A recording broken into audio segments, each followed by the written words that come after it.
All right, time now to turn our attention to some health news this morning, and we're going to be talking about our joints. Maybe you are suffering from joint pain.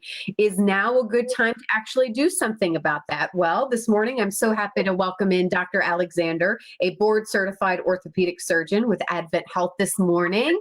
Good morning, doctor. Thank you so much for joining us. Good morning. Thank you for having me. I feel a lot of people talk about this, and the older I get, I hate to say it, but I'm beginning to notice it a little bit as well. When your joints just don't move as easily as they used to, you kind of start to feel things that you didn't before. How common, let's start here with kind of joint issues and having to do something about it. Yeah, I mean, it's common. Arthritis, primarily hip and knee arthritis we're talking about. Arthritis affects everybody. I mean, as we age, it's inevitable. And so our goal as physicians is to keep you moving and keep you involved in your hobbies, your activities, whether it's vacations or, athletic events, keep you moving pain-free.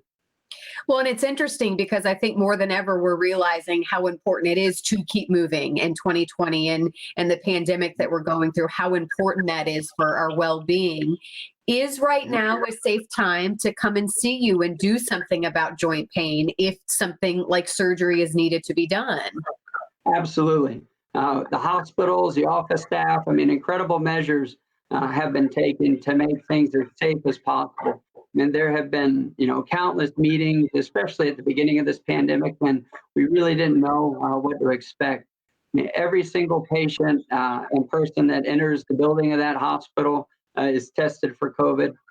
Every person that works in the hospital, whether it's somebody that works in maintenance staff or physicians, nurses, every single day at every entrance, we get screened, temperature checks, and so the hospital offices, everybody is taking all the precautions necessary. Everybody wears a mask, and of course, all the social distancing, limiting visitors when necessary.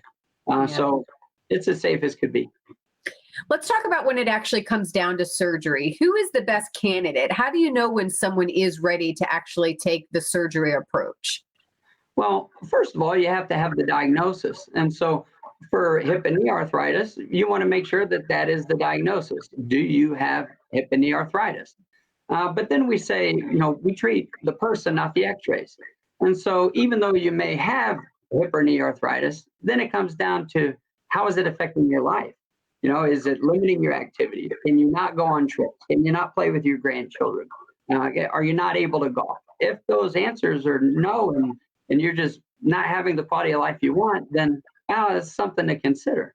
But we also don't want to rush right into surgery. Even though we're surgeons, there's other things we can do.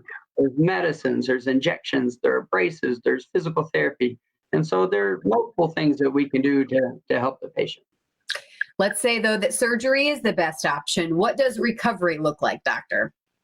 So hip replacement recovery, a little bit easier than knee replacement, but still on the average, you're looking at a one-night stay in the hospital for most cases. Some folks, if they're young and healthy, we're actually sending those folks home same day. And so people will use a walker because it is a surgery. We do want to be safe. There is therapy involved. People use their walker for about a week or so, sometimes less, sometimes a little bit more. Physical therapy comes to the house for a few weeks, which is especially great with the COVID pandemic. You don't have to go into public or to go into other offices. So the therapist comes to you. After about that week or so, when you're off of the walker, you're on a cane for a couple of weeks. And by the third or fourth week, you're walking around with no aids. And hopefully by the sixth week, getting back to all your activities, whether it's traveling or golfing or bowling. All right. Well, we're out of time here. As we close, what's your take home? What do you want people to understand when it comes to joint surgery and treating this? Just let folks know that, we're here to help you. Our number one goal is pain relief.